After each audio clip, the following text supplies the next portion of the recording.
We've all had those moments where we feel like we are stuck in our own minds, unable to shake off negative thoughts and self-doubt. It's as if there's a constant voice in the back of our heads, telling us we are not good enough or capable enough. I remember when I was a kid, my grandmother used to tell me that I had a special gift for making people laugh. She'd say, "You have a way with words," and people respond to it. But whenever she'd try to encourage me, I'd shrug her off, saying I wasn't good enough or funny enough. As I grew older, that voice in my head started to whisper things like, "What if you fail? What if you are not smart enough?" It was like having a constant critic inside me, always picking apart everything I did. I started to doubt myself, and slowly but surely, I lost sight of my dreams. One day, I stumbled upon an old book in my grandmother's attic. It was an old psychology textbook, filled with words like ego and ID. As I flipped through the pages, I came across a concept called the self-fulfilling prophecy. It said that when we believe something about ourselves, it can actually become our reality.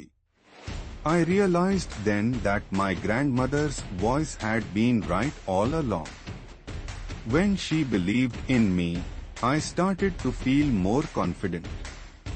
And when I started to doubt myself, I felt lost and uncertain. It was like my mind had a mind of its own, and I was just along for the ride.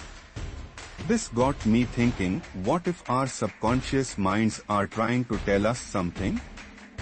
What if we are capable of so much more than we think? I decided to dig deeper into this idea, talking to psychologists and experts in the field. They told me that our subconscious mind is like a supercomputer, processing information 24/7 while we sleep. And what it's learning from us can be incredibly powerful. One expert I spoke with said, "Our subconscious mind picks up on our thoughts and emotions, and it starts to shape our reality." It was like my mind had been living in a world of its own creation, and I didn't even know it. This got me curious. What would happen if we started paying attention to our subconscious mind? What if we learned to listen to it, instead of ignoring it? Practically speaking, this means being more mindful of our thoughts and emotions. It means taking time each day to reflect on how we are feeling and why. And it means giving ourselves permission to be vulnerable, to admit when we are scared or unsure. So, I want to leave you with a simple action you can take today. Take a few minutes each morning to write down 3 things you are grateful for. It's a small act, but it can have a huge impact on your mindset. The power of gratitude is that it shifts our focus from what's lacking in our lives to what we already have.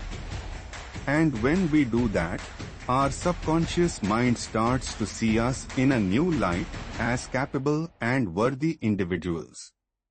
As my grandmother would say, believe